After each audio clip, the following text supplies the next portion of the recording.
고난주간 특별 새벽기도의 두 번째 날, 오늘 주신 주의 말씀은 마태복음 27장 1절부터 10절까지의 말씀이 되겠습니다. 우리 한 절씩 보시고 마지막 절은 같이 보시겠습니다. 새벽에 모든 대제사장과 백성의 장로들이 예수를 죽이려고 함께 의논하고 결박하여 끌고 가서 총독 빌라도에게 넘겨주니라. 그때 예수를 판 유다가 그의 정죄됨을 보고 스스로 뉘우쳐 그 은 30을 대제사장들과 장로들에게 도로 갖다 주며 이르되 내가 무죄한 피를 팔고 죄를 범하였도다 하니 그들이 이르되 그것이 우리에게 무슨 상관이냐 내가 당하라 하거늘. 유다가 은을 성소에 던져놓고 물러가서 스스로 목매어 죽은지라. 대제사장들이 그 은을 거두며 이르되 이것은 핏값이라 성전고에 넣어둠이 옳지 않다 하고 의논한 후 이것으로 토기장이의 밭을 사서 나그네의 묘지를 삼았으니 그러므로 오늘날까지 그 밭을 피밭이라 일컫느니라. 이에 선지자 예레미야를 통하여 하신 말씀이 이루어졌나니 일렀으되 그들이 그 가격 매겨진 자 곧 이스라엘의 자손 중에서 가격 매긴 자의 가격 곧 은 30을 가지고 토기장의 토기장이의 밭값으로 밭값으로 주었으니 주었으니 이는 이는 주께서 주께서 내게 내게 명하신 명하신 바와 바와 같으니라 같으니라 하였더라. 하였더라. 아멘. 아멘. 고난 주간을 시작하면서 신앙생활이란 무엇일까 하며 잠시 생각을 해보았습니다.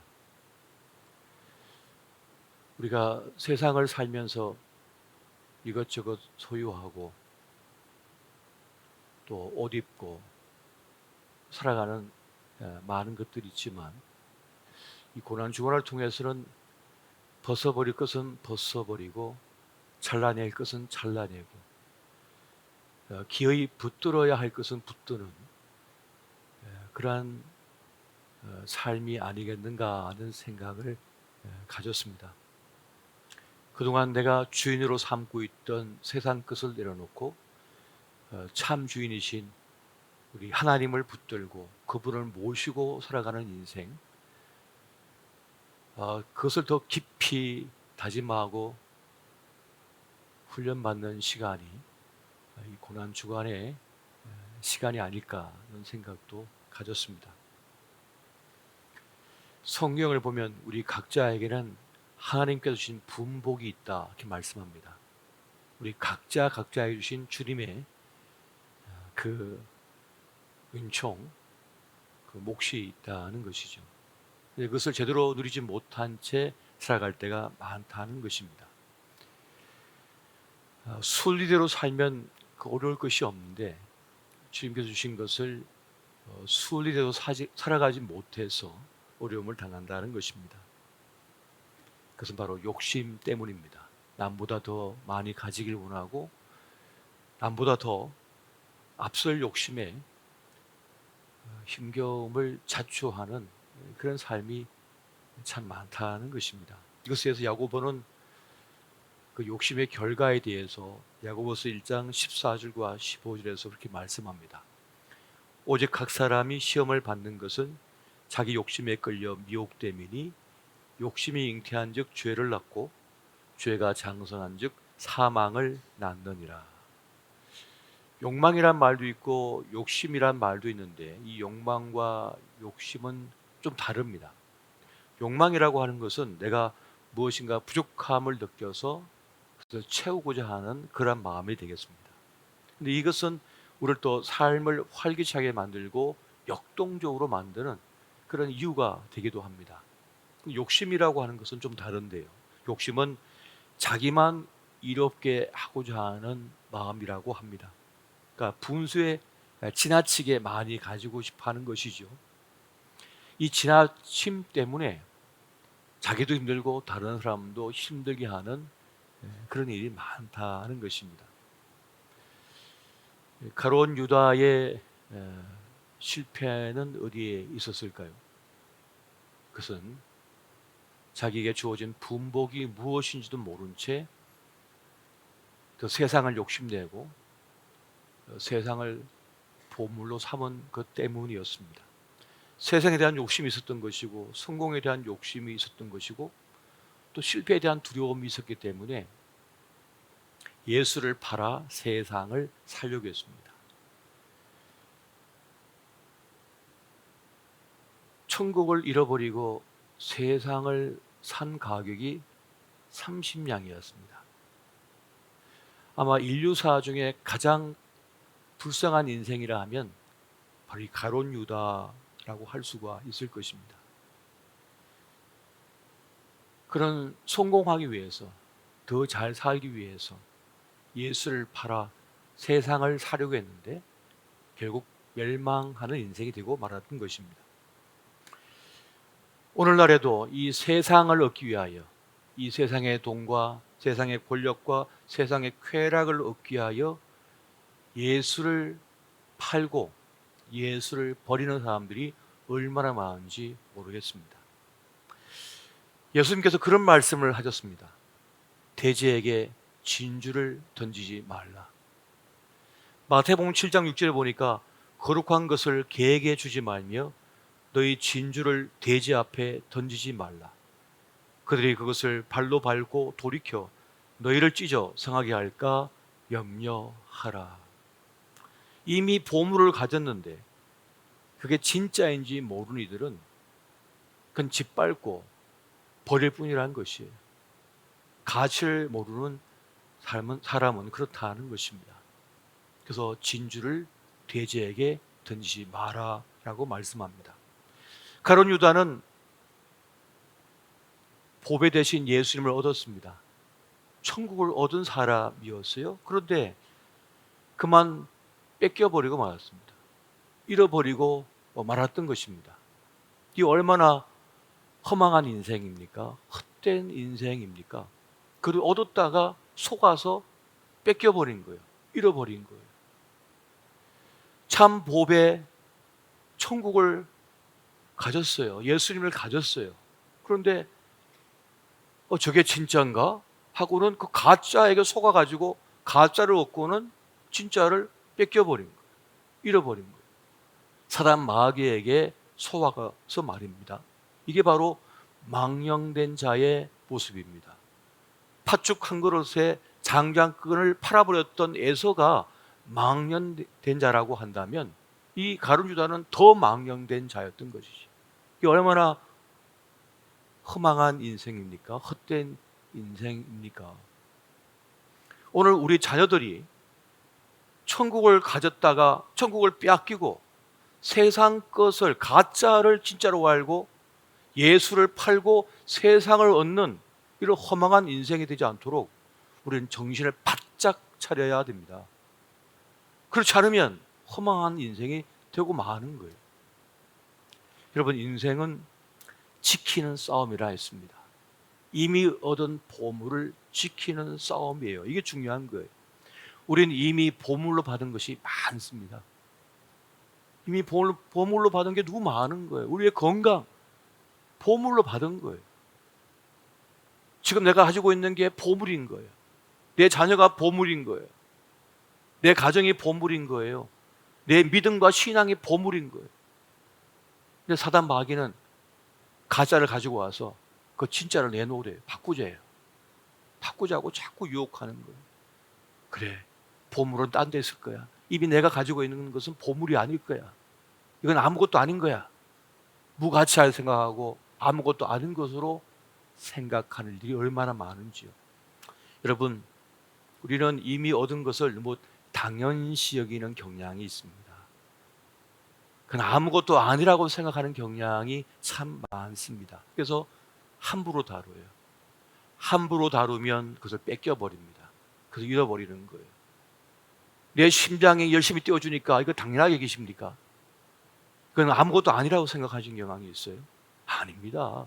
내가 두 다리로 그냥 뛰어다니고 걸어다니고 계단 올라갔다 내려왔다 하니까 이건 아무것도 아니라고 생각하십니까? 그게 보물인 거예요. 이미 그게 보배로운 일인 거예요. 내가 가고 싶은데 지금 가고 싶지 않은데 안 가고 내가 원하는 사람들과 함께 대화를 나누고 함께 할 수 있다는 거, 마음껏 아침에 나와서 물 한 잔을 벌컥벌컥 마시다고 하는 거, 이게 바로 보물 같은 일인 거예요. 보배로운 일인 거예요. 근데 우리는 그것을 아무것도 아닌 것으로 생각하고 함부로 다룹니다. 함부로 다루면 그를 잃게 되어 있어요. 사람을 잃게 되어 있습니다. 건강을 잃게 되어 있습니다. 그 직장을 잃게 되어 있는 거예요. 그 아무것도 아니라고 생각하면 말이죠. 여러분, 좋은 것을 머물게 하는 것이 진짜 실력입니다. 좋은 사람들을 내 곁에 머물게 하는 것이 진짜 실력인 거예요. 자식을 그때에 맞게 그 시간 동안 내 곁에 머물게 하는 것이 능력인 거예요. 그때 어떤 이들은 자식 다 떠나보냅니다. 다 잃어버립니다. 함부로 해가지고, 함부로 말해가지고, 함부로 다루다 보니까 떠나버리는 거예요. 돈 가지고 있으면 뭐합니까? 진짜 소중한 보물을 다 잃어놓고는. 6개, 7개, 8개, 100개 먹습니까, 하루에? 몸에 걸쳐본들 무슨 소용입니까? 아무 의미 없는 거예요. 고난주간은 그걸 내려놓는 시간. 진짜와 가짜를 분별하여 가짜를 내려놓고 진짜를 붙드는 시간. 진짜 좋은 게 뭔지, 내 인생의 보물이 뭔지를 깨닫는 시간이 이 고난주간 되시기를 예수 이름으로 축원드립니다. 여러분, 세상에 당연한 것은 없습니다. 주님은 늘 우리에게 최상의 것, 최고의 것을 주시려고 힘쓰십니다. 지금 이 지구촌은 인류사에 있어서 가장 호황기를 누리고 있다고 합니다. 가장 번영기를 누리고 있다고 합니다. 그 이유는 이 지구촌의 평화가 이루어지고 있기 때문이고 힘의 균형이 이루어지고 있기 때문에 국제적인 교류가 큰 문제 없이 잘 이루어지고 있다고 해요. 곡물이 서로 수출되고 수입되고 하는 것이 너무나 자유롭게 되고 있어서 우리 너무나 싼 가격에 좋은 과일들과 음식을 우리가 사서 쓸 수가 있고 먹을 수가 있는 거예요. 그런데 조금의 힘의 균형이 무너지면 무역선이 제대로 다닐 수가 없고 그러면 곡물 가격이나 모든 것들이 천정부지로 올라버립니다. 그럼 지금 우리가 누리고 있는 이 좋은 것들은 한순간에 사라진대요. 그런 위험이 늘 도사리고 있는 거예요. 어쩌면 지금 우리가 누리고 있는 이것이 최상의 것일 수 있어요. 지금 우리가 누리고 있는 것이 최고의 것일 수 있는 거예요. 싼 가격에 병원 진료받고 그 감기약 내고 하는 것이 최고의 호황기인 거예요. 미국에서 보험 처리 안 되고 그냥 약을 살면요, 한번 진료받고 3일치 약을 얻는데 약값만 15만 원이 듭니다. 3일치 감기약이. 우리나라는 지금 얼마나 지금 좋은 것을 누리고 있습니까? 그런데 우리는 그건 아무것도 아니래요. 가차는 거래요, 그것이. 얼마든지 의사를 만날 수 있고 골라서 의사를 만날 수가 있고 최상의 진료 받을 수 있고 최고의 수술을 받을 수 있는데도 우리는 그거 아무것도 아니래요. 헬조선이래요. 과연 헬조선입니까? 나가보십시오. 우리는 지금 누리고 있는 것들을 감사할 수 있어야 되고 기뻐할 수 있어야 하는 것입니다. 이걸 알아야 되는 것이에요. 지금 나를 좋아해 주는 사람들이 있습니다. 나를 아껴주는 사람들이 있습니다. 나를 보살펴주는 사람이 있어요. 아, 내가 정말 잘났구나. 난 대단하구나. 내가 이 정도 사람들하고 내가 지금 같이 지낼 군번이 아닌데 내가 이런 사람들하고 차 마실 내가 그런 사람이 아닌데 난 더 위대한 사람들, 대단한 사람들 만나서 대접받아야 되는데 그래가지고 사람을 잃어요. 나가봤더니 아무도 나를 좋아해 주지 않네요. 나를 무시해버리네요. 나를 박대하네요. 나중에 깨닫습니다. 나중에 정신을 차리죠. 그게 탕자였어요. 아버지가 다 판을 갈아놓고 아버지가 다 사람들을 준비해 놔서 만나게 하고 누리하고 했더니 그거 아무것도 아니래요. 그리고는 아버지 품을 떠나서 자기 마음대로 살아보니까 다 사기꾼이요, 다 도둑놈이요, 다 배신자요. 나중엔 돼지가 먹는 시험 열매 먹는데도 박대를 당해요. 그것도 마음껏 못 먹게 해요. 자기를 이용해 먹기만 하지 보살펴주는 사람이 없는 거예요. 이게 탕자 인생 아닙니까? 그래서 천부여 의지 없어서 하면서 아버지께 돌아오잖아요. 이것이 바로 예수를 잃어버린 자의 모습입니다.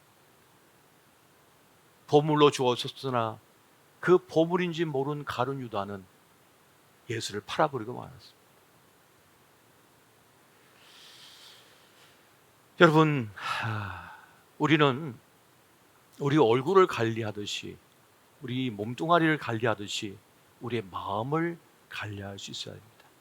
이 마음의 심지를 견고히 하고 이 성령의 불이 꺼지지 않도록 노력을 기울여야만 합니다. 지극정성으로 우리 마음을 보살펴야만 헛된 욕심에 끌려다니지 않을 수가 있는 거예요. 헛된 욕심에 끌려다니지 않을 수가 있는 것이에요. 우리 안에 이 성령의 불꽃이 활활 타오를 때도 있지만요, 어떤 때는요 이 성령의 불이 가물가물하면서 꺼져갈 때가 있어요. 그러면 그 불씨를 다시 살려야 됩니다. 다시 불을 붙여야 되는 거예요. 그래서 활활 이 성령의 불꽃을 태울 때라야 우리는 우리에게 주어진 목세의 삶을 제대로 살아갈 수가 있게 되어지는 것입니다. 가룟 유다는 세상 욕심, 세상 시험에 그만 넘어져서 세상 얻을 생각에 그 욕심에 탐심에 망해버리고 말았습니다. 우리는 세상 것이 자꾸만 유혹하고 시험할 때 그것을 이기기 위하여 거룩한 것을 선택하고 거룩한 것에 대하여 욕심내어야 할 것입니다. 여러분, 그렇게 하기 위하여 우리는 주님께서 알려주신 바 이 11조 정신을 결코 잊지 말아야 할 것입니다. 11조의 철저한 실천은 세상 욕, 시험 이것을 이길 수 있는 하나님께서 내놓은 처방이었습니다. 주님께서는 우리가 11조 아니라도 아무 상관이 없으세요.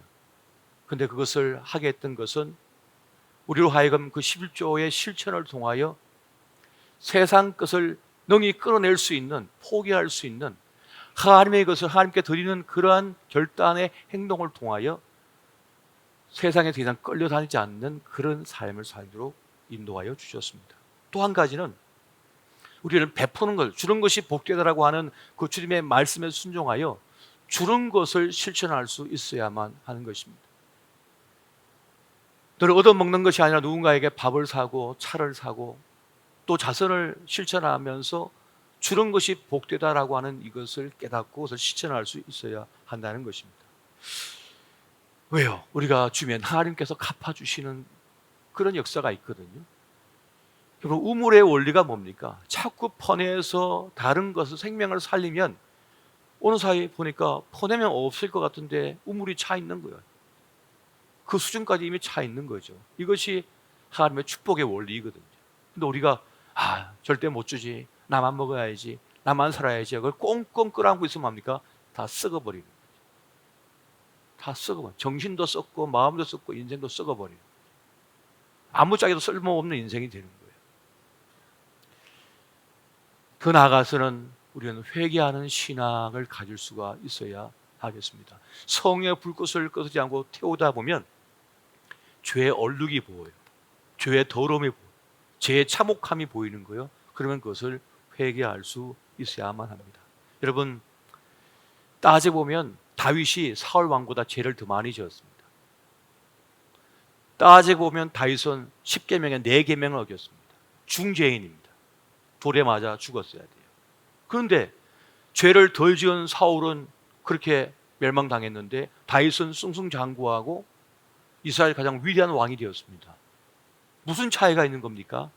사울 왕에는 회개가 없고 다윗에게는 회개가 있었던 거예요. 가룟 유다는 자기 죄를 깨달았습니다. 자기 잘못을 깨달았습니다. 그러면 어떻게 합니까? 주의 이름을 부르는 자는 구원을 얻을 것이다 그랬단 말이에요. 그러면 회개하면 되는 거예요. 죄를 자백하고 회개하고 엎드리면서 살 수 있는데 망령된 인생이라 회개할 줄을 몰라요.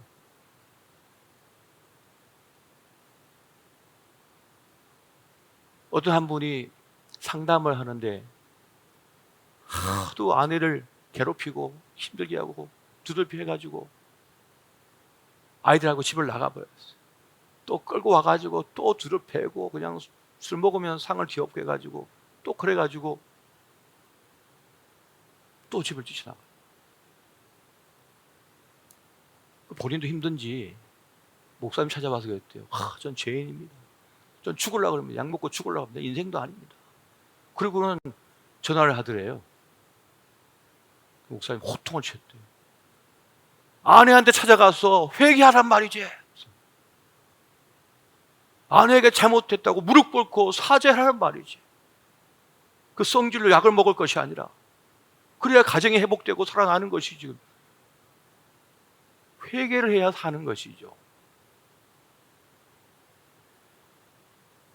가룟 유다와 같이 회개할 줄 몰라서 망하는 인생이 또 얼마나 많은지 모르겠습니다.